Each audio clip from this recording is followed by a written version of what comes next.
Welcome to Jai astro Tamil. நம்ம இன்றைக்கி கோவில்களில் மாரியம்மன் பண்டிகை டைமில் மாவிளக்கு போடுவாங்க பார்த்தீங்களா. அந்த மாவிளக்கு இப்போ எதனால் போடுறாங்க, அதோட தாத்பரியம் என்னன்றதை பார்க்கலாம். அதாவது பெண்களுக்கு கர்ப்பப்பை பிரச்சனை இருக்கும்போதும் குழந்தையை பிறக்கிறதுல ப்ராப்ளம் இருக்கும்போதும் அவங்க இந்த வேண்டுதலை வச்சுட்டு மாரியம்மனுக்கு சம்மந்தப்பட்ட பெண்ணை கோவிலில் படுக்க வச்சு வயிற்று மேலே மாவிளக்கு போடுவாங்க. அது அந்த கர்ப்பப்பைக்கு நேராக அந்த மாவிளக்கு போடுவாங்க. அதோட தாத்பரியம் என்னென்னா, நவகிரகங்களும் அப்புறம் பஞ்சபூதங்களும் சேர்ந்து தான் அந்த மாவிளக்கில் இருக்குது. அதெல்லாம் சேர்ந்து நம்ம மாரியம்மனை குலதெய்வமாகவும் காவல் தெய்வமாகவும் தான் நம்ம கும்பிட்றோம்.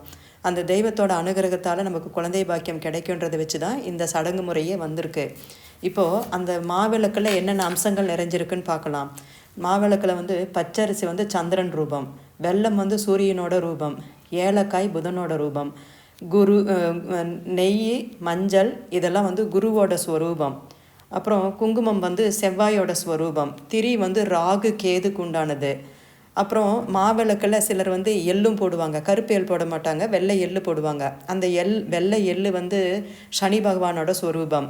பஞ்சபூதங்கள் தண்ணி, நீர், காற்று, ஆகாயம் இது எல்லாமே அந்த காற்று உங்களுக்கு விளக்கு எரியறதுக்கு ஹெல்ப் பண்ணுது. நெய் உங்களுக்கு மகாலட்சுமி ஸ்வரூபமாகிடுது. அப்போது வாழை இலை அந்த பெண்ணை படுக்க வைக்கும்போது அந்த விளக்குக்கும் உடம்புக்கும் நடுவில் வாழை இலை இருக்கும். அந்த வாழை இலை குருவோட அம்சம், மங்களத்தை கொடுக்கக்கூடிய அந்த பெண்ணுக்கு மங்களம் கிடைக்கணுன்றதுனால மங்களத்தை கொடுக்கக்கூடிய அம்சமாக வாழை இலையை யூஸ் பண்ணுறாங்க. அதே போல் இந்த கேரளா பக்கம் பார்த்திங்கன்னா வாழை இலை குளியல்னு ஒரு மெத்தடே இருக்குது ஆயுர்வேதத்தில். அது நம்ம உடம்புல இருக்கக்கூடிய கெட்ட நீரெல்லாம் இழுத்து வெளியே தள்ளிட்டு நமக்கு அந்த ஸ்கின் ஆரோக்கியமாகவும் உள்ளே இருக்கிற கெமிக்கலை வெளியே தள்ளும்.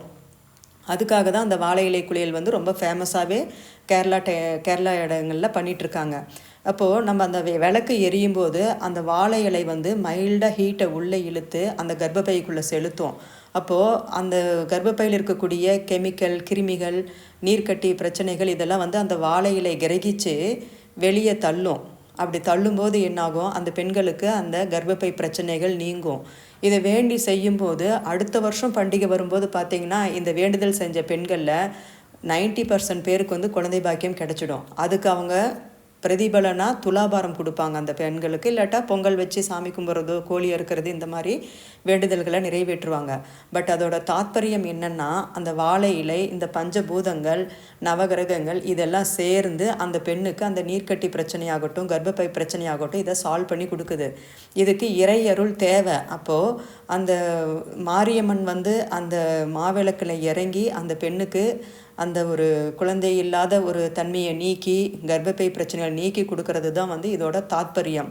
இந்த வேண்டுதலை செய்யும்போது மோஸ்ட்லி வயிறு எம்டி வயிறாக விரதத்தோடு தான் செய்வாங்க. அப்படி அந்த விரதம் இருக்கும்போது என்னாகும், வயிற்றில் இருக்கிற கழிவுகள் நீங்கி இருக்கும். வயிற்றில் ஃபுல் ஆகாரத்தோடு இந்த வேண்டுதலை செய்ய மாட்டாங்க.